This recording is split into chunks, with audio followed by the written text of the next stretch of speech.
오늘 우리가 읽은 하나님의 그 인간 창조의 이야기는 아마 우리 주일학교 학생들도 그렇고 아마 다 잘 아실 거라고 생각을 합니다. 하나님께서 우리 인간을 창조하실 때 하나님의 땡땡으로 창조하셨죠, 그렇죠? 뭐죠? 그렇죠, 형상으로 창조하셨죠. 아이들이 많으니까 대답이 조금 커지는 것 같은 느낌이 들긴 하네요. 형상으로 창조하셨고요. 예, 그리고 에덴 동산이라는 아주 좋은데 살게 하셨죠, 그렇죠? 에덴 동산에 아주 뭐 정말 패러다이스라고들 얘기하는 좋은 곳에 살게 하셨는데, 예, 안타까운 거는 거기에 선악과가 있었다라는 거. 예, 그리고 하나님 먹지 말라고 했다라는 거, 그렇죠? 여러분 먹지 말라 그러면 더 먹고 싶죠, 그렇죠? 예, 솔직한 거 좋은 거예요, 그렇지? 예, 아빠가 전도사님이지만 먹지 말라 그러면 너 먹잖아, 그렇지? 그렇죠. 하나님 우리 인간 심리를 모르셨던 것 같아요. 먹지 말라 그러면 반드시 먹을 텐데 그러나 일단 선악과를 에덴 동산에 놓아두시고, 그래서 인간이 선악과를 따먹는 어떤 그걸 원죄라고 그러죠, 그렇죠? 그래서 결국은 에덴 동산에 쫓겨나게 되는 예, 그래서 이제 다시 하나님께로 돌아가기 위해서 정말 오랜 세월을 겪죠, 그렇죠? 예수님이 이 땅에 오시고 또 하여튼. 이게 이제 인간 창조의 이야기가 되는데, 우리 크리스찬들뿐만 아니라 불신자들도 이제 기독교에 대해서 얘기할 때 바로 어떤 질문들이 바로 이 창조 이야기에서 제일 많이 나와요. 그렇죠? 어떤 질문들이 있는가 생각을 해봤더니 제가 한 3가지로 정리를 해봤는데, 첫 번째는 가장 근원적인 질문으로 하나님이 인간을 왜 창조하셨을까? 라는, 인간을 왜 창조하셨을까라는 질문이 있겠고요. 예, 파워포인트에 제가 해놨어요. 그리고 두 번째 질문은요, 하나님이 왜 선악과를 만드셨을까라는 질문이에요, 그렇죠? 예, 인간이 죄를 졌잖아요, 원죄를 졌는데, 그리고 또 먹지 말라 그랬는데 왜 그렇게 먹지 말라 그래서 먹게 만드셨을까? 하여튼 선악과를 만드신 이유도 궁금하고요. 그리고 세 번째는 이제 하나님이 이제 인간을 창조하셨는데 인간이 죄를 졌잖아요, 그렇죠? 예, 그러면 하나님의 어떤 인간 창조는 실패가 아니었을까라는 거죠. 그렇죠? 실패가 아니었을까? 예, 전지전능하신, 정말 우주를 창조하신, 정말 못하시는 것이 없으신 하나님이신데 왜 인간 창조는 좀 대충 하신 것 같아요, 그렇죠? 대충 하셔가지고 죄를 짓게 만들고, 그래서 결국은 에덴 동산에 쫓겨나고, 이런 한 3가지 정도 질문이 있지 않을까 생각을 합니다. 네, 오늘은 이 중에서 첫 번째하고 세 번째 질문에 대해서 함께 좀 생각을 해보려고 하고요. 두 번째 질문은요, 송구영신 예배 때 할 겁니다. 그러니까 궁금하신 분들은 송구영신 예배에서 답을 받아가시면 될 겁니다. 자, 그러면 먼저 하나님이 왜 인간을 창조하셨을까? 라는 것은요, 우리가 인간이 하나님의 형상으로 창조되었다라는 데서 우리는 그 답을 받아가질 수가 있어요. 하나님의 형상. 형상이라는 것은 뭐냐면은요, 어떤 그 존재가 있으면은 그 존재의 본질을 형상이라고 얘기를 해요. 그러니까 존재 본질을 형상. 그러니까 쉽게 말씀드리면, 여러분 강아지가 이제 새끼를 낳잖아요. 그러면은요, 새끼를 낳으면 뭐를 낳겠습니까? 강아지를 낳겠죠, 그렇죠?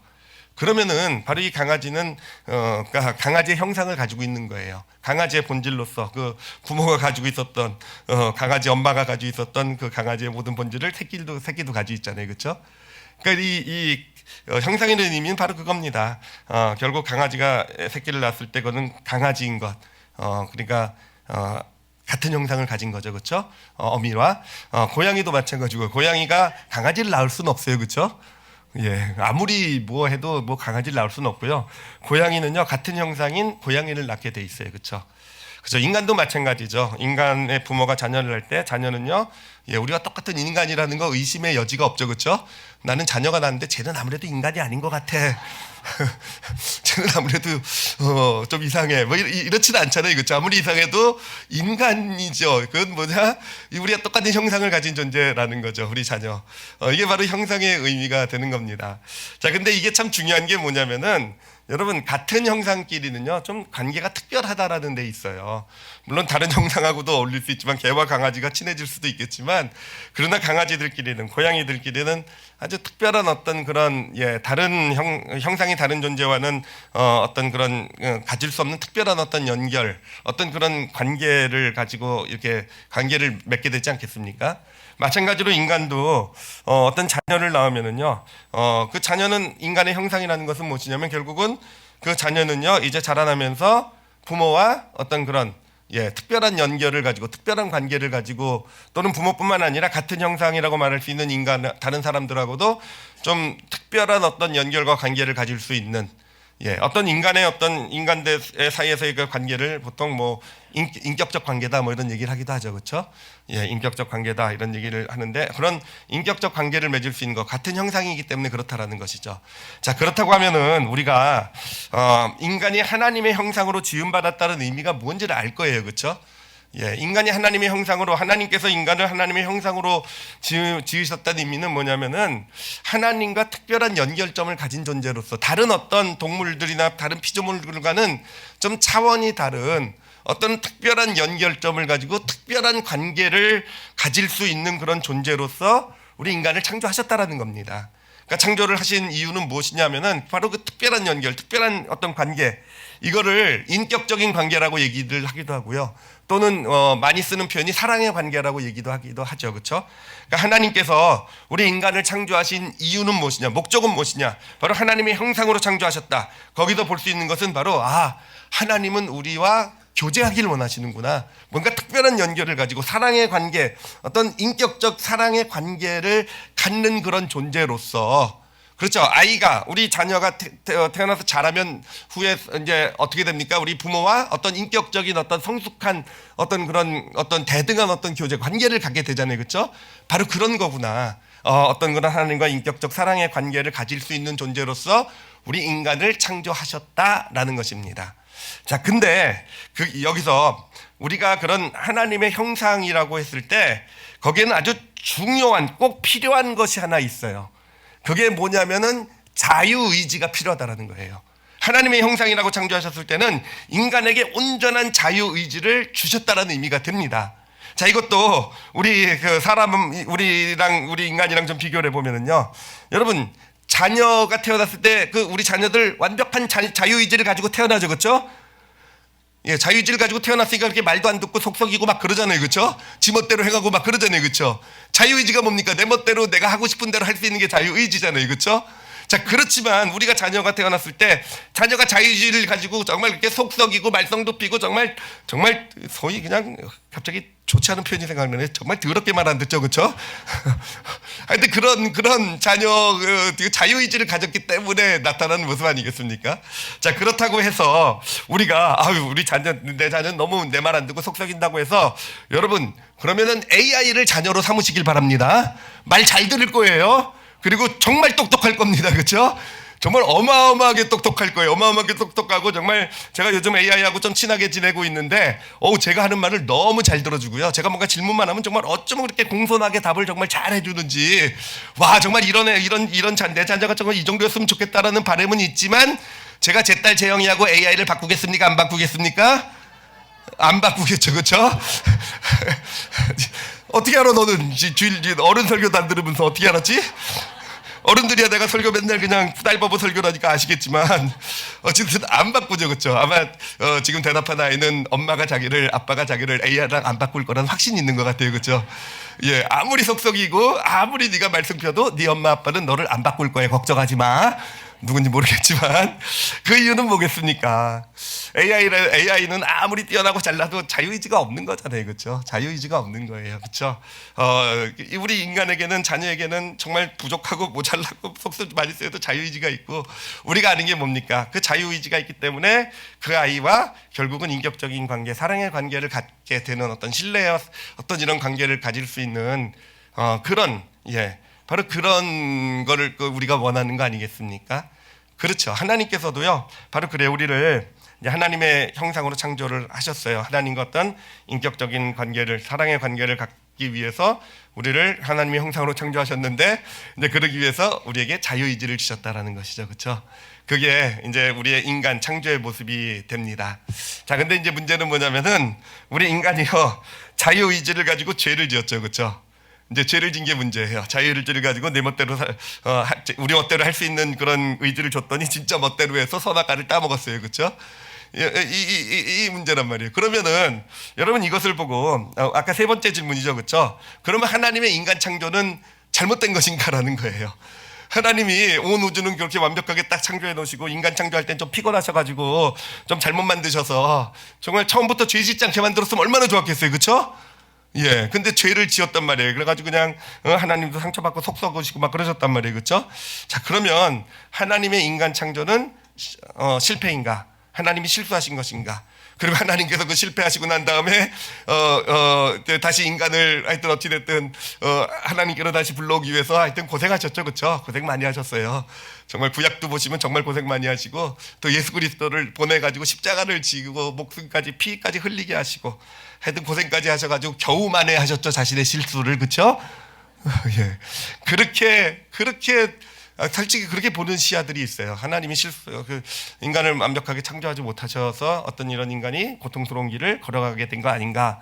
자, 근데 여러분 일단 이거에 대해서 답을 드리기 전에요, 좀 생각해 볼 그런 말씀을 하나 드리도록 할게요. 뭐냐면은요, 여러분 우리가 자녀가 태어났을 때, 자녀를 낳았을 때 갓난아기가 이제 태어났단 말이에요. 그럼 여러분은 그 갓난아이가 태어났을 때부터 처음부터 아주 완벽한 아이이기를 기대하십니까?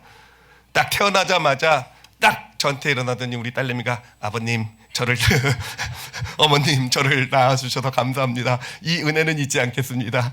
그리고 나서 정말 말도 그때부터 정말 울지도 않고 말도 잘 들으면서 뭐 미운 3살 미운 3살 다음에 5살은 뭐죠? 뭐 죽이고 싶은 5살 뭐 이런 그런 표현 쓰죠, 그렇죠? 그런 시기도 하나도 안 지나가고 그냥 우리도 우리가 자녀가 딱 태어났을 때 그런 기대 안 하잖아요, 그렇죠? 그죠? 자유의지를 가지고 태어난 그 아이가 속도 썩이고 문제도 있고 잘못된 거 실수도 하고 죄도 지을 거라고 생각을 하잖아요. 근데 하나님이 인간을 그렇게 인간을 하나님의 형상으로 딱 이 땅에 처음 이제 존재하게 하셨는데 인간이 좀 죄를 졌다고 해가지고 하나님 여러분이 자녀를 태어났는데 자녀가 실수하고 잘못 지면 여러분 실패하신 겁니까? 자녀를 제대로 지금 못 낳으신 거잖아요. 바꾸어 버리시죠, 그렇죠? 예, 좀 말 잘 듣는 자녀 날 때까지 계속 얘는 버리고 또 낳고, 예, 아니잖아요. 실패한 게 아니잖아요, 그렇죠?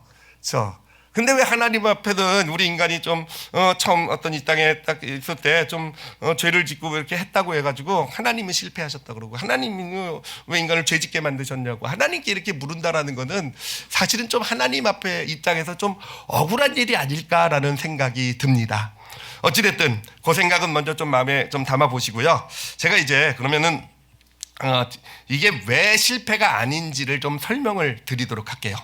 자, 보면은 우리가 하나님께서 인간을 창조하셨다, 인간을 만드셨다라고 얘기했을 때 우리가 정말로 잘못 생각하는 게 하나 있어요. 우리뿐만 아니라 사실 참 놀랍게도 기독교 역사 이래로 계속 그렇게 생각해온 그런 잘못된 어떤 그런 생각인 것 같아요.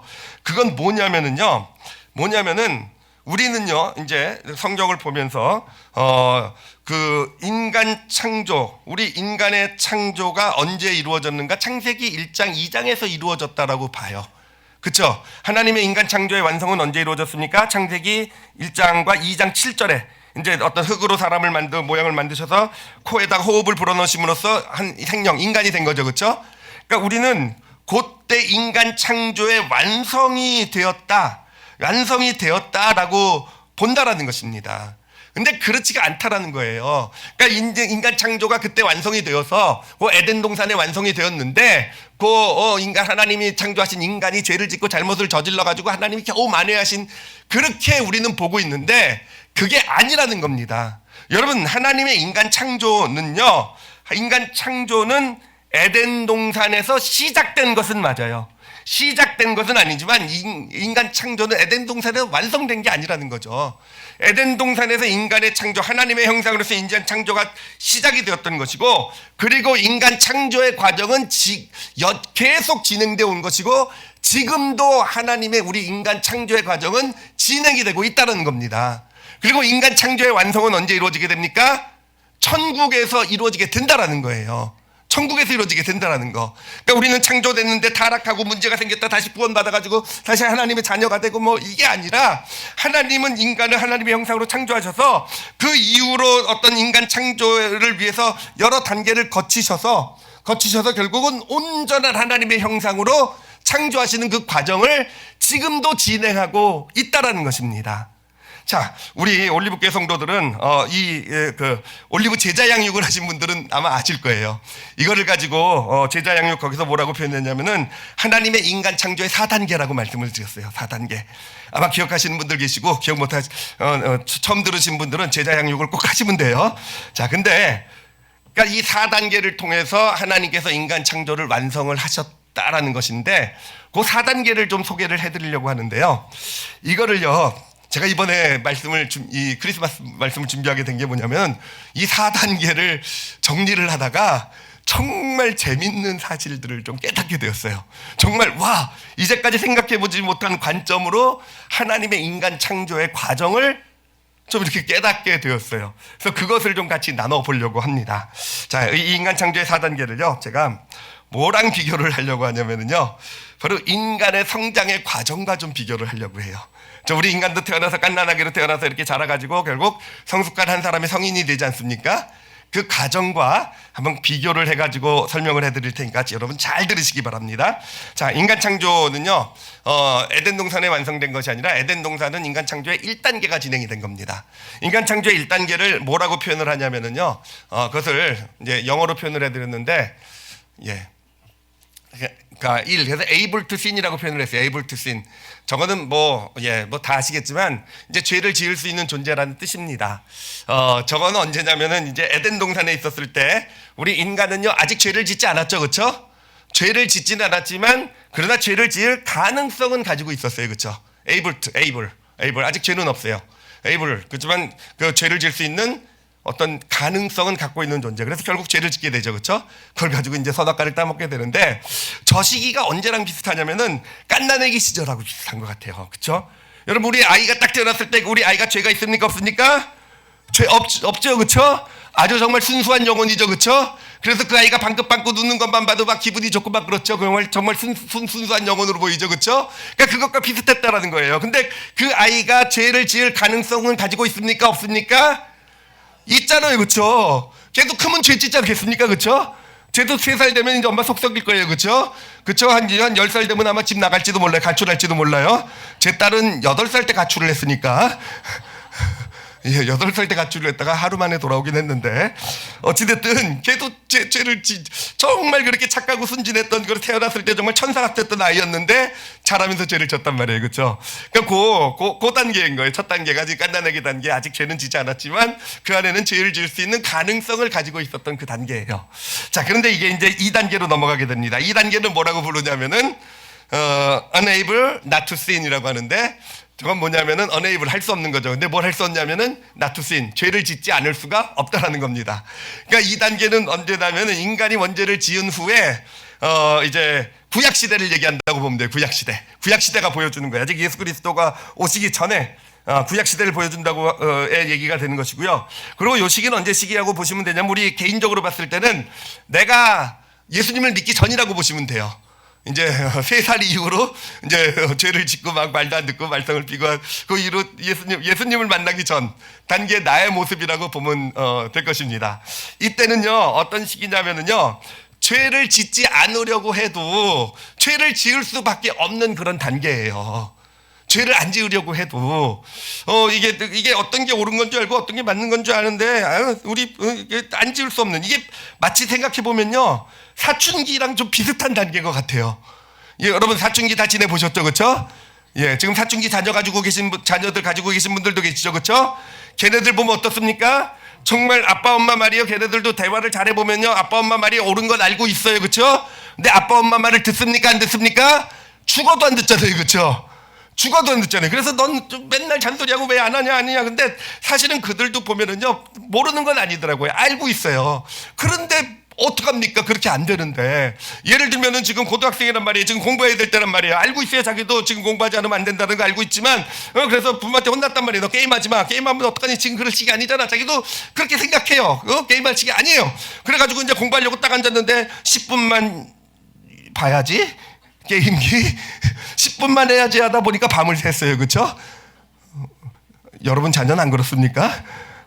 제가 아는 제 여기까지 얘기하면 안 되고 어찌됐든 그런 상태라는 거예요. 죄를 짓지 않으려고 해도 우리 사춘기 아이들을 보면 여기도 아마 있을 텐데 우리가 정말 내가 어떻게 살아야 되고 알고 그러면서도 그게 잘 안 되는, 그래서 어느샌가 또 나는 하지 말라는 일을 하고 있는 나를 발견하고 그것을 놓고 또 변명하고 핑계 대고 있는 나, 그런 나를 발견하게 되는 거. 이게 바로 이제 두 번째 단계, 하나님의 인간 창조의 두 번째 단계라는 걸 보시면 돼요. 그렇게 해서 이제 사춘기 자녀도 점점 성장 성숙하게 되는 것이죠, 그렇죠? 그러면서 우리도요, 어떤 정말 죄를 짓지 않을 수 없는 우리 어떤 그런 어떤 현실, 사춘기의 어떤 영적 사춘기의 시절을 지나가게 되는 거예요. 그러다가 이제 3단계가 되면요, 3단계는 뭐라고 부르냐면요, able not to sin. 그러니까 이제는 not to sin, 죄를 안 지을 수 able, 있어요. 안 지을 수 있는 단계가 되는 겁니다. 저 단계는 어떤 단계냐면은 어찌됐든 여전히 죄를 짓고 여전히 삶에 문제는 있지만, 그러나 이제는 정말 죄가 뭔지를 알고 그것을 안 짓고 내 의지를 사용해서 죄를 그래도 안 지을 수 있는 그런 삶이 되어져 가는 겁니다. 그러니까 이건 언제라고 보시면 되냐면은 신약 시대라고 보면 돼요. 예수님이 오신 다음에 어떤 신약 시대. 그리고 우리 개인적으로 보면은 내가 구원받았을 때, 예수 그리스도를 믿고 구원받았을 때, 여러분 내가 구원받았다고 해가지고 갑자기 완벽한 존재가 되고 갑자기 잘난 존재가 되는 거 아닙니다. 여전히 죄 가운데 지내요, 그렇죠? 여전히 옛삶의 모습은 나타나 있어요, 그렇죠? 여전히 그런 문제와 이런 습관들 이런 것도 다 있어요. 달라진 건 하나예요. 뭡니까? 달라진 건 뭐냐면은요, 이제는요, 근데 하나님 말씀을 듣고 이게 은혜가 되고 깨달아지면은요, 예전에는 그거를 실천하지 못했는데 이제는 그것을 실천하고 싶은 마음이 생기게 되고요. 그래서 하나님 말씀대로 살아갈 수 있는 그런 모습이 우리에게 나타나기 시작하게 된다는 겁니다. 된다라는 거예요. 이거를요, 어떻게 표현할 수 있냐면은, 여러분, 우리 자녀들도요, 이제 사춘기 시절을 지나고 나서, 시절이 지나고 나게 되면 점점 더 어느샌가 부모님의 어떤 뜻을 좀 헤아리게 되고요, 알게 되고, 정신 차리게 되고, 뭔가 스스로 뭔가 해야 될 일도 하게 되고, 이렇게 되어져 가잖아요. 그렇죠? 이런 걸 뭐라고 표현합니까? 철들었다 그러죠. 그렇죠? 철들었다. 그러니까 이 3단계는요, 영적으로 철든 시기예요. 영적으로 예수 그리스도를 우리가 구주로 영접하게 되면 여러분 우리는 영적으로 철이 들기 시작하게 됩니다. 그래서 이제는 죄를 이제 하나님의 형상으로서 이제 철이 들게 되고요. 그래서 물론 여전히 세상 유혹에 넘어지기도 하고 어떤 죄를 짓기도 하고 여전히 옛 습관이 남아 있기도 하지만, 그러나 이제는 스스로 노력해요. 이제는 그래도 좀 더 나은 삶, 하나님 원하시는 삶을 살기 위해서 우리가 스스로 노력할 수 있는 그런 단계가 바로 이 세 번째 단계가 되는 것입니다. 자, 그리고 나서 이제 마지막 단계, 네 번째 단계는 뭐냐면은요, unable to sin, 그러니까 죄를 지을 수 없는 단계가 되는 거예요. 그러니까 이제는 자기의 자유의지를 가지고요, 죄를 짓지 않을 수 있는 그런 삶을 살아가게 된 겁니다. 그러니까 우리 인간으로 비교한다면은 완전히 성숙한 존재가 된 거예요. 이제는 철이 들었고요. 철이 들어가지고 열심히 그래도 조금씩 스스로 노력해서 삶을 살아가다 보니까 이제는요, 어느덧 굉장히 성숙해져서 어떤 세상의 유혹이나 죄나 어떤 이런 것에서도 그렇게 흔들리지 않고 내가 해야 될 일들, 그러니까 성숙한 어떤 한 인간으로서 드디어 어떻게 된 겁니까? 자신을 키워준 부모와 어떤 그런 정말 온전한 대등한 인격적 관계를 맺을 수 있는 그런 존재가 되는 거예요. 그러니까 예를 들면은요, 제가 대학원 을 졸업했을 때쯤이었던 것 같아요. 그때 그 당시였던 것 같은데, 어느 날 아버지께서 저를 부르시더라고요. 어느 날 아버지께서 저를 어디로 부르셨냐면 포장마차로 부르셨어요. 포장마차로 들으면서 이제 약주를 즐기셨거든요. 저에게 소주를 따라 주시면서 저도 그때 약주를 엄청 여기까지 하고요.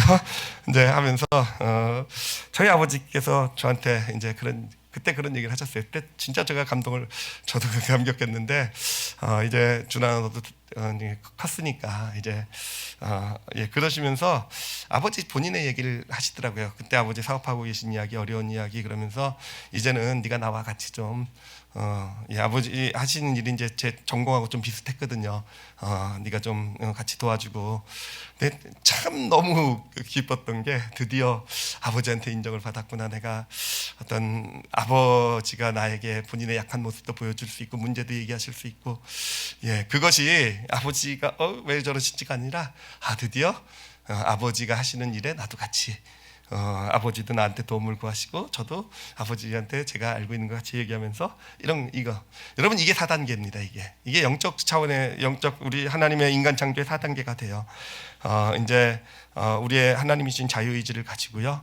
이제 더 이상 죄나 이런 데서 흔들리지 않고 넘어가지 않고 그렇게 정말 하나님 원하시는 삶을 살아갈 수 있는 그런 존재가 되는 것이고요. 그런 존재는요 드디어 하나님과 어떤 관계가 됩니까? 어떻게 보면 동반자의 관계가 되는 거예요.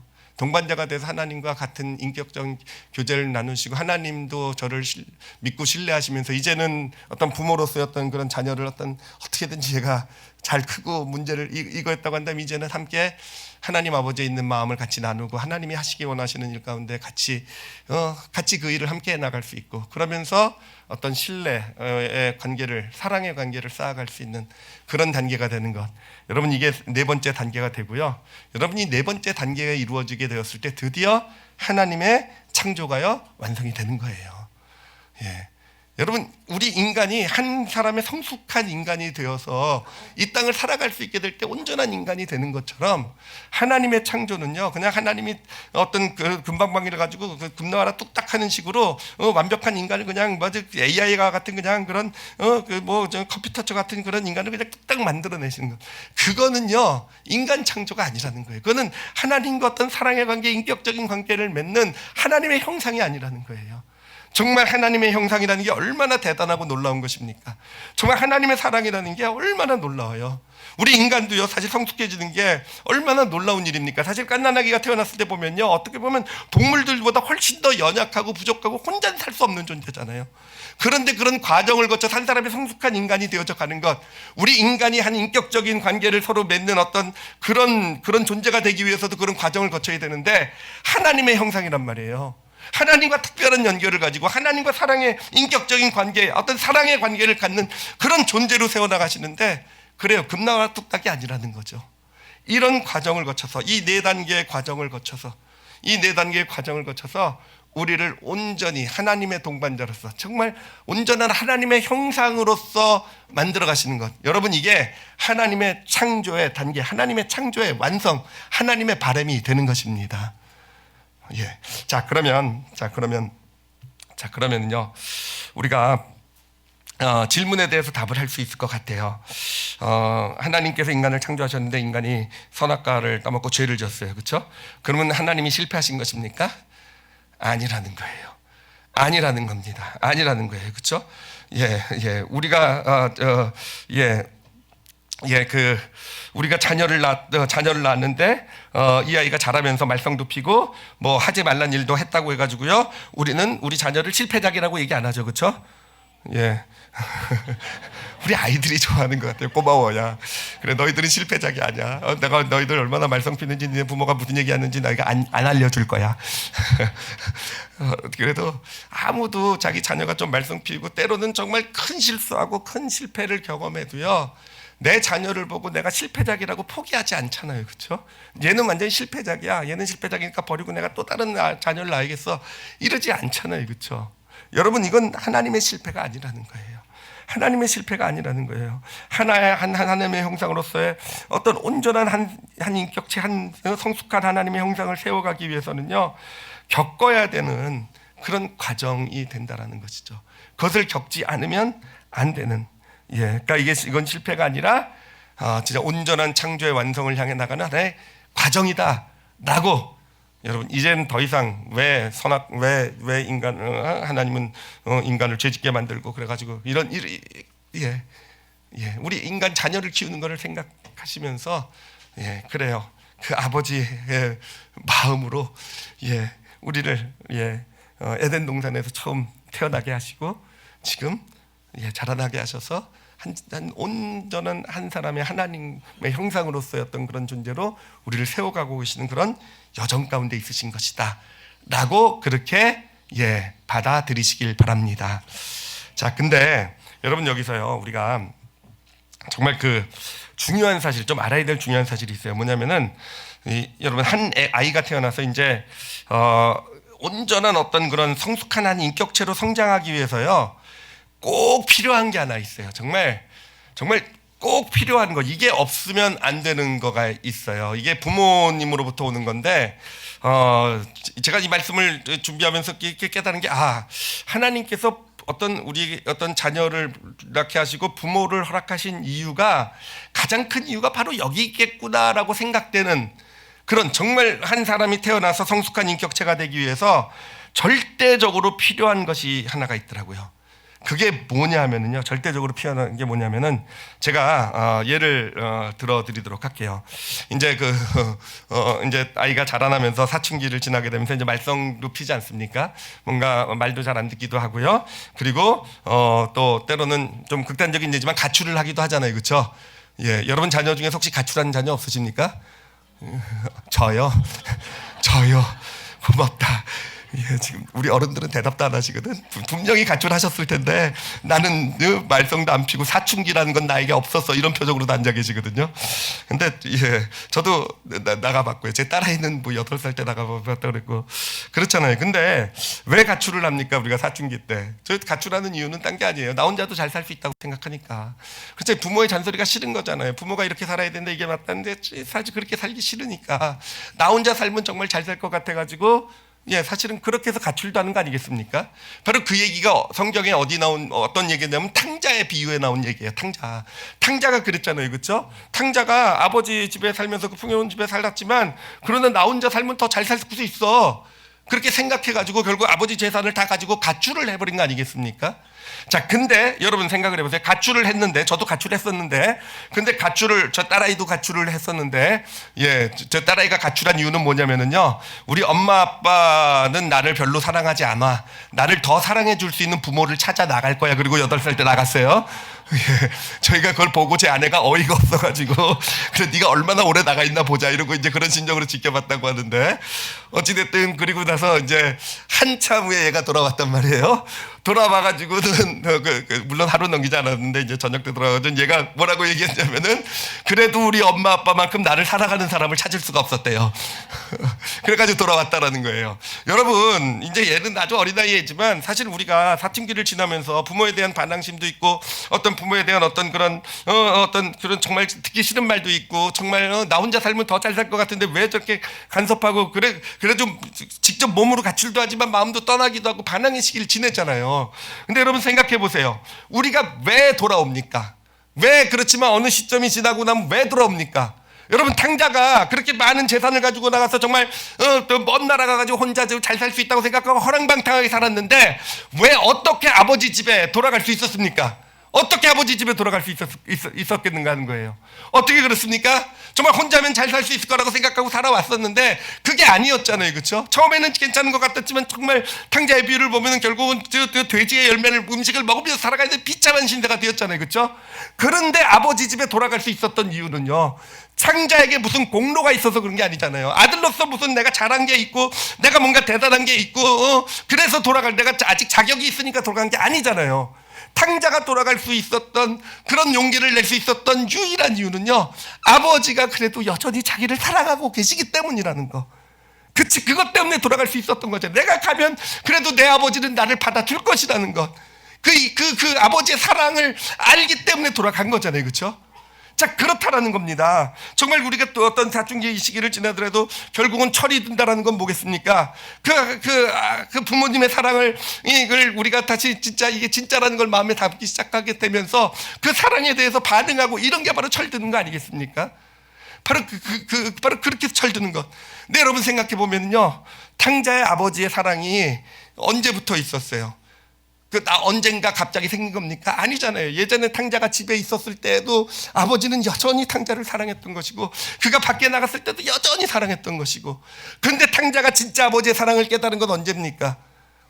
철이 든 거죠, 그렇죠? 언제 철이 듭니까? 아버지의 사랑, 이미 있었던 아버지의 사랑인데 그 사랑을 드디어 머리로가 아니라 가슴으로 알게 된 거잖아요. 드디어 가슴으로 알게 되고 경험하게 된 거잖아요. 그러면서 아버지 집에 들어와서 이제는 철이 들고 아버지의 아들로서 그렇게 성장하게 되는 거잖아요. 여러분, 이게 아까 말씀드린 정말 어떤 하나님의 형상으로 창조된 우리가 정말 죄도 짓고 정말 문제도 있고 그렇게 살아가는, 혼자서도 잘 살고 있다고 생각하고 살아가는 우리가 결국은 하나님께로 우리가 돌아갈 수 있는 이유는요, 철이 들 수 있는 이유는 뭐냐면 하나님의 사랑이 우리에게 있기 때문에 그렇다라는 거예요. 하나님의 사랑이 우리에게 있기 때문에. 이미 십자가에서 2000년 전에요, 지금 새롭게 생긴 사랑 아니에요, 그렇죠? 이미 2000년 전에 당신의 독생자를 내어주시고 십자가에서 피 흘려 놓으셨잖아요, 그렇죠? 그래서 자신의 사랑을 이미 확증해 놓으셨잖아요, 그렇죠? 그런데 우리는요, 우리는 영적인 사춘기를 있을 때, 이 두 번째 단계에 있을 때, 그렇죠? 우리는 그 사랑을 모르고 나 혼자 잘 살 수 있다고 생각하고 여전히 그냥 나 혼자 살면 더 잘 살 거고 그렇게 탕자처럼 살아가는 게 우리의 모습이에요. 그러나 세상에서 상처받고 아프고 세상에서 어떤 의미를 찾지 못하고 그러면서 우리가 머리로는 알아왔던 하나님의 사랑, 예수 그리스도의 그 십자가의 그 사랑이 그때가 되어서 비로소 어떻게 됩니까? 그 사랑이요, 진짜로 경험되기 시작하는 거예요. 진짜 하나님이 나를 사랑하셨다라는 거. 탕자가 돌아왔듯이 우리도 하나님께로 돌아가게 되는 것이고요. 그리고 그때 돌아왔을 때는요, 예전에 아버지 집에 있었을 때하고는요 다른 차원에 돌아온 거겠죠, 그렇죠? 예전에 아버지 집에 있었을 때는 아버지와 함께 있었으면서도 늘 불만과 불평 가운데서 늘 거역하고 이런 것이었다고 한다면 이제는요, 그래요, 탕자 어떻게 살았을 것 같습니까? 아버지 마음을 헤아리면서 아버지가 원하는, 물론 옛 습관이 아직 남아있을지 모르겠지만 그렇게 아버지 사랑을 이제 알게 된 탕자는요, 하나님 원하시는 삶으로 세워져가는 그런 길을 걸어가게 되지 않았겠습니까? 그래요, 우리가 하나님께로 돌아갈 수 있는 것, 그러니까 영적으로 철든다라는 것은요, 언제 철들게 되냐면 머리로만 알았던 하나님의 사랑, 안다고 생각하고 있었는데 그냥 머리로만 알고, 그래서 여전히 내 뜻대로 내가 원하는 대로 내 혼자 잘 살 수 있다고 살았던 내가 어떤 아픔과 고통을 경험하면서, 그런데 보니까 여전히 하나님의 사랑은 거기 있어요. 나를 독생자를 내어주기까지 하시면서 나를 위해서 대신 피 흘려 주기까지 하시면서 사랑하신 그 사랑이 여전히 거기 있는 것을 이제는 진짜로 발견하게 되면서 우리는 영적으로 철이 들게 되는 거예요. 여러분, 영적으로 철이 드셨습니까? 그 사랑 앞에 서게 될 때 영적으로 철이 들게 되는 것이고, 이제는 하나님의 형상으로서 온전해져 가는, 이제는 하나님 원하신 대로 살아갈 수 있는 그런 삶을 살아갈 수 있게 되는 것입니다. 그런데 여러분, 또 하나 좀 우리가 생각해 볼 것은요, 이제 부모가 되면서 이제 부모님들은 아마 다 아실 거예요. 부모님 다 아실 게, 여러분 세상에서 제일 어려운 일이 뭔지 아십니까? 내 뜻대로 안 되는 일이요. 내 뜻대로, 우리 자녀들은 잘 들으세요. 부모는요, 정말 내 뜻대로 안 되는 일이, 저도 정말 이거 제 뜻대로 안 되는 일이 하나 꼽아보면 딱 생각나는 게 있어요, 그렇죠? 뭐만 내 뜻대로 안 됩니까? 자녀만, 그렇죠? 그놈의 자녀는요, 진짜 내 뜻대로 안 돼요. 다른 모든 일은 내가 좀 노력하고 어떻게든 할 수 있을 텐데, 와, 이놈의 자녀는 좀 그렇지만 어찌됐든 내 뜻대로 안 돼요. 그렇게 정말 내가 할 수 있는 거 다 해주고 그래도 몰라요, 그렇죠? 그렇게 하여튼 내가 부어줄 수 있는 사랑은 다 부어줘도 정말로 내 뜻대로 안 되는 게 자녀 아니겠습니까? 그래서 자녀는 기다려야 되잖아요. 철들어서 언젠가 내 아버지의 그 부모의 사랑을 알고 이렇게 돌아주기를, 철들기를 기다려야 되는 것, 그게 자녀 양육의 모습 아니겠습니까? 근데 여러분, 하나님도 그러세요. 하나님 온 우주의 주권자세요, 그렇죠? 온 우주를 창조하시고 다 다스리는 분이세요. 그래요, 정말 어떤 그런 근데요, 그런 하나님이신데 그 하나님도요, 하나님 뜻대로 되지 않는 존재가 있다라는 겁니다. 누구겠습니까? 바로 여러분이 되시겠죠? 바로 나다라고 생각을 하세요. 정말요. 우리 인간만은요 하나님 뜻대로 안 돼요. 하나님을 속썩이고요. 하나님 그렇게 하나님의 사랑, 하나님 뜻을 알려주고 하나님 그래도요 머리로는 안다고 다 잘난 체하면서도 어느샌가 또 나 혼자 내 멋대로 살아가는 것, 정말 하나님 뜻대로 안 되는 게 우리 자녀 양육하고 비슷하다라는 겁니다. 그래서 여러분, 하나님께서 우주를 창조하실 때는요 그냥 말씀으로 있어라 그러니까 우주가 다 생겼어요. 그렇죠? 되라 나와라 생겨나라 그랬더니 다 생겨나서 지금까지 잘 굴러가고 있어요. 그렇죠? 그런데 우리 인간을 창조하기 위해서는요 하나님께서 에덴 동산에서 시작하셔서 정말 인간이 죄를 짓고 떠나가는, 하나님 필요 없어요 떠나가는, 마치 사춘기 자녀처럼 떠나가는 그런 상처도 받으시고요, 정말 수도 없이 상처 받으셨죠. 그렇게 살아가고 하는데도 여전히 하나님 필요 없다라는 그런 부모님들은 오시죠 감이요. 그렇죠? 하나님이 어떤 마음 아픔을 경험하셨을지 나를 보면서, 우리를 보면서 그런 상처도 경험하시고, 그러면서 결국 정말 예수 그리스도를 내어주시기까지 하셨잖아요. 예수 그리스도를 내어주시기까지 정말 하나님의 다음 없는 정말 사랑까지 다 보여주시고 확증해 보여주시고, 그리고 기다리고 계신 거예요. 조마조마 하시면서 좀 빨리 돌아왔으면 좋겠다 누군가가. 여러분, 하나님한테도요 자녀 양육은요 진짜 힘든 일이신 것 같아요. 정말 어려운 일이라는 거 너무 우리가 쉽게 판단하지 않았으면 좋겠어요. 너무 하나님이신데 뭐든지 다 할 수 있는데 인간은 그런 존재가 아니에요. 인간을 그런 존재로 창조하지 않으셨어요. 로봇처럼, 컴퓨터처럼, AI처럼 창조하셨다면요 그래요 하나님 완벽하게 창조해내셨을 수 있을 거예요. 하나님 말 잘 듣고 문제없는. 근데 인간은 그런 목적으로 창조하신 게 아니에요. 하나님이요 하나님의 형상으로 하나님과 교제하기 위해서 정말 믿고 신뢰하고 서로 어떤 그런 인격적인 관계, 사랑의 관계를 함께, 그래서 같이 함께 동등한 어떤 그런 관계 가운데서 함께 하나님도 행복하실 거예요. 그때 저희 아버지도 되게 저한테 그런 얘기를 하시면서 되게 행복해 하셨거든요. 정말 이제 준환이가 다 커서 내가 내 사업 얘기도 할 수 있고 내 어려움도 얘기할 수 있고, 하나님도 엄청 기다리고 그날을 바라면서 지금도 인내하고 기다리고 계신 그 하나님 이신 것을 이 시간 좀 마음에 품으시길 바랍니다. 그리고 마지막으로 하나 좀 더 기억해야 될 것은 뭐냐면은 한 사람이 태어나서 이제 한 성숙한 인격체가 되기 위해서는요 여러분 그런 건요 완벽한 환경을 통해 이루어지는 건 아니에요. 그렇죠? 물론 우리는 우리 자녀에게 가장 좋은 환경, 가장 정말 고생하지 않고 힘들지 않고 자라나게 하기를 원하면서 모든 걸 다 주지만, 실제로 우리가 알고 있는 것은 무엇입니까? 정말 한 사람을 성숙하게 만드는, 철들게 만들고 성숙하게 만드는 것은 어떤 어려움을 겪고 때로는 좌절과 고통을 겪고 어떤 실패를 겪고 그런 경험을 통해서 사실은 진짜 한 사람의 온전한 인격체로 세워져 가게 되는 거잖아요. 여러분 기억하세요. 하나님께서 우리가 미워서 우리를 좀 힘들고 어려운 상황 가운데, 그런 문제 가운데, 실패와 좌절 가운데 놓아두시는 게 아니에요. 부모의 마음으로요 정말 가장 좋은 거 주고 싶지만 우리를 한 성숙한 하나님의 형상으로 세우기 위해서는 고난도 통과해야 되고요 좌절과 실패도 경험해야 되고요. 근데 중요한 건 뭡니까? 하나님께서요 절대로 무너지게는 안 하신다라는 거예요. 어떤 환경 가운데서도 아버지가 능력이 있는데 자녀가 실패하고 좌절할 때 놓아두지만 완전히 무너지게는 안 하잖아요. 그렇죠?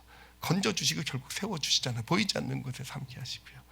그것이 하나님의 마음이라는 것을 마음에 품으시고, 여러분 힘들고 어려운 상황에서도요 내 아버지 하나님은요 나를 지켜보고 계시고요 결국 마지막은 하나님 보호하고 계시고, 그런데 놓아두시는 것은요 이런 과정을 통해서 성숙한 한 하나님의 형상으로 우리가 지어져 가기 때문에 놔두고 계시다라는 그런 믿음으로 받으시기를 바랍니다. 오늘 우리가 오늘 성탄절 예배로서 이제 인간 창조에 대해서 함께 이렇게 나눴는데요. 사실 이걸 성탄절날 나누기를 원했던 이유는요, 이 성탄절날 이 아버지의 마음을 좀, 하나님 아버지의 마음을 우리가 같이 좀 품어기를 원해서 그런 거예요. 그렇죠? 하나님 아버지의 마음. 성탄절이 어떤 날입니까? 우리를 사랑하신다라는 어떤 그런 것을 가장 정말 놀라운 선물로 그 사랑을 표현해서 보내주신, 바로 독생자까지 보내주신 그 날이 성탄절이잖아요, 그렇죠? 그 하나님의 어떤 그런 그 자녀를 죽기까지 놓아두셨던, 제가 일부 예배를 전하면서 이 부분을 전하면서 갑자기 마음에 감동이 온 거예요. 우리가 하나님의 마음을 좀 알았으면 좋겠는데, 아버지의 마음을 알았으면 좋겠는데, 아버지의 마음이 어떤 마음인지가 막 감동이 오는데요. 뭐냐면은요, 여러분, 제가요 다른 사람을 위해서는 제가 기꺼이 목숨을 포기할 수 없지만, 제가 제 목숨을 기꺼이 포기할 수 있는 존재가 한 사람이 있어요. 사실은 두 사람이긴 한데 순위가 한 사람이 좀 밀려요.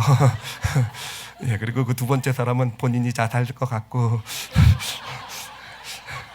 그러긴 한데, 그 첫 번째 존재가 누굴까요? 제 딸아이예요. 딸아이예요. 정말로요. 제가요, 그렇게 사랑해요. 정말 우리 딸아이가 만약에 차가 달려들고 있다고 한다면, 한 명만 구해낼 수 있다고 한다면 당연히 저는 제 딸아이를 여러분, 저는 그게 십자가라고 생각이 돼요. 그게요, 진짜 그냥 뭐 오셔서 죽었구나, 그냥 뭐 하나님 오셔서 그냥 십자가 지시고 죽었구나가 아니라, 정말 자신의 목숨까지도 내어놓을 수 있는 유일한 존재가 우리라는 거예요. 여러분, 부모가 되면 알잖아요. 부모가 되면요, 아무리 혼도 내고 막 제 꼴보기 되시는 자식 그러면서 뭐 너 혼자 나가서 살아라, 뭐 난 다시는 쳐다도 보지 않아, 그래도 자녀를 대신해서 목숨을 내어놓을 수 있는 유일한 사람은 부모, 아버지. 그렇죠? 그 하나님의 마음을 좀 알았으면 좋겠다라는 거. 그 하나님의 그 마음을 알기 시작하게 될 때 우리가요, 여러분, 철들게 되는 거예요. 영적으로 해서 본격적으로 하나님의 형상으로 이제는 완성이 되어져가는 그 길을 가게 되는 것, 그 하나님의 아버지의 사랑, 그 마음을 품게 될 때입니다. 그래서 이 크리스마스 때 하나님이 가장 놀라운 크신 선물을 주신 이때, 우리가 그 아버지의, 하나님 아버지의 마음, 사랑을 우리가 크리스마스 때 특히 좀 더 우리 마음에 풍성하게 담을 수 있었으면 좋겠어요. 그렇죠? 여러분, 하나님 너무너무 기뻐하실 거예요. 하나님 아버지의 사랑을 우리가 알아줄 때. 저도 그래요. 제 딸아이가 선물 받고 정말 아빠가 날 사랑하는 거, 와, 내가 좀 아빠 고마워, 아빠가 진짜 나를 사랑하는 거 맞아, 막 이러면요, 정말 가소롭죠. 내가 지금만 사랑했냐? 너 태어날 때부터, 네 기저귀 갈 때부터 지금 정말 지금보다 덜 사랑하지 않고 계속 사랑해 왔는데, 이놈의 자식은 내가 뭐 선물 좀 주고 뭐 그래야 아빠가 날 진짜 사랑하는구나. 그전에는 가출했다 그랬잖아요. 아빠 엄마보다 더 사랑하는 부모를 찾아서 어딘가 찾아오러 가겠다라고요. 그래도요, 그런 얘기를 들으면서 너무너무 좋잖아요. 그래도 내가 그동안 희생하고 포기하고 했던 모든 것, 그거 알아주는 것 하나로 너무 마음 좋지 않습니까? 막 욕하면서, 야, 내가 그냥 너 지금 요거 선물 받았다고 좋아하는데, 이러면서도 속으로는 너무너무 좋아하는 거. 저는 그게 그런 마음을 하나님이 하나님께 품게 해드리는 이번 크리스마스가 됐으면 좋겠어요. 그렇죠? 그래서 이 크리스마스 때 아버지의 마음, 아버지의 사랑, 너무 하나님을요 비인격체처럼 생각 안 했으면 좋겠어요. 당신 전능한데 뭐든지 다 할 수 있으면서 왜 그러시는 거야? 왜 이랬어? 이렇게 안 따졌으면 좋겠어요. 자녀가 우리한테 따지면 얼마나 우리가 마음이 아픕니까? 아빠는 다 해줄 수 있잖아. 아빠는 이것도 해줄 수 있잖아. 우리가 해주기 싫어서 안 하는 게 아니잖아요. 정말 자녀를 사랑하기 때문에 그 안에서 사실은 해줄 수 있는 것이 있고 해주지 못하는 일이 있는 거잖아요. 그렇잖아요. 하나님을 마치 정말 인격도 없는 그런 존재처럼, 그냥 당신 전능한데 왜 날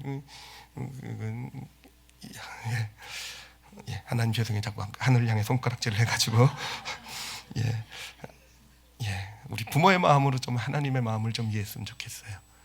그리고 그 아버지의 마음을 마음에 품으시고, 이 크리스마스 시즌뿐만 아니라 앞으로 살아갈 때 그 하나님의 마음을, 그 사랑을 담으시고 정말 영적으로 철이 든 그런 하나님의 사람으로, 하나님의 형상으로 세워져가는 길을 가시는 저와 여러분이 되시기를 예수님의 이름으로 축원합니다. 기도하시겠습니다. 우리 시간 기도하실 때요, 아버지의 마음 또는 부모님의 마음도 좋아요. 부모님의 마음을 좀, 자녀를 생각하는, 좀 전에도 말씀드렸지만 유일한 존재예요. 우리가 우리 목숨까지 내어놓을 수 있는 유일한 존재예요. 진짜로요. 예, 아마 다 공감하시겠죠. 이거야 뭐 제가 잘나서도 아니고 제가 특별히 사랑이 많아서도 아니고요. 제 목숨까지 내어놓을 수 있는 유일한 존재가 제 자녀예요. 하나님이 우리를 위해서 목숨을 내어놓으셨어요. 그럼 우리가 하나님께 어떤 의미가 있는지 좀 알 수 있지 않겠습니까? 예. 우리가 이 크리스마스를 맞이해서 하나님의 그 사랑이 우리 마음속에 좀 아버지의 그 마음이 우리 마음에 좀 품어질 수 있었으면 좋겠어요. 그래서 이 시간 기도하실 때 뭐 거창하게 여러 가지 기도하실 필요까지는 없을지 모르겠지만 하나님을 좀 아버지라고 우리의 마음을 담아서 좀 불러드렸으면 좋겠어요. 아버지라고요. 예, 진짜 아버지를 부르듯 정말 호칭으로서 그냥 예수님 믿으면 하나님 아버지구나가 아니라 내 아버지, 하나님 아버지, 하나님 내 아버지. 그리고요, 아버지 고맙습니다라고 좀 하나님 고맙습니다라고요. 자녀가 빈말로 해도 우리 좋잖아요, 그렇죠? 진짜 고맙습니다. 나를 낳아주시고 나를 이 땅에 보내주시고 또 나를 속썩이고 하는 그런 시기에도 나를 포기하지 않으시고 끝까지 사랑해 주시고 예수님의 사랑 알게 해주셔서 이젠 철들게 해주시고 좀 마음껏 감사했으면 좋겠어요. 그리고 우리가 그 아버지의 마음을 더 깊이 알길 원합니다 라고요. 아버지의 마음을 더 깊이 알면 알수록요 우리가 그만큼 성숙해지는 것 같아요. 그렇죠?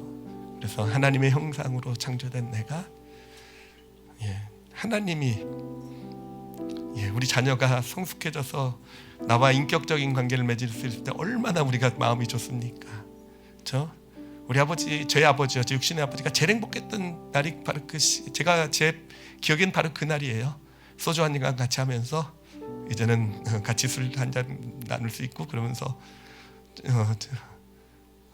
이제는 동등한 한 인격체로서 아들을 대할 수 있을 때 정말 너무너무 행복해 하시는 나도 그렇게 믿음 안에서 하나님의 형상으로서 성숙해 나가는 그런 삶이 되길 원하는 그런 마음들도 좀 고백해 드렸으면 좋겠어요. 그리고 예수 그리스도를 보내주신 크리스마스 그 선물의 의미를 우리가 좀 마음으로 담고 이 크리스마스 시기를 잘 은혜 가운데 지낼 수 있는 우리 다 같이 오늘 말씀 놓고요 그냥 편안하게 아버지라고 좀 기도할 것 없으면요 그냥 하나님 아버지라고만 부르셔도 좋을 것 같아요. 우리 다 같이 함께 통성으로 기도하는 시간을 갖겠습니다. 하나님 아버지, 하나님 내 아버지, 이 시간에 아버지의 마음을 조금이지만 엿볼 수 있게 해주셔서 정말로 많이 감사합니다. 하나님 늘 우리는요 아직도 여전히 철없는 자녀 같아요. 그래서 하나님께 따지고 불평하고 혼자서 더 잘 살 수 있다고 생각하고 무시하고 하나님 근데 부모님의 사랑은 아무리 자녀가 그래도 마음에 상처가 되고 힘들어도 자녀한테 받은 상처는 상처로 간지가 안 하잖아요. 혼자 풀어버리고 또 사랑하고 또 베풀고 그 하나님의 사랑이 우리에게 있다라는 것을 아버지 이 시간 함께 기억하게 해주셔서 정말로 많이 감사합니다. 하나님 부족하지만 저희가 그 아버지 사랑을 좀 마음에 담고 이 땅을 살아가는 자 되게 하여 주시옵소서. 정말 우리의 소원은요 우리 올림교회 모든 성도들이 그 하나님 아버지를 그 사랑을 알기를 원합니다. 그리고 또한 우리 올림교회 성도들이요 모든 성도들이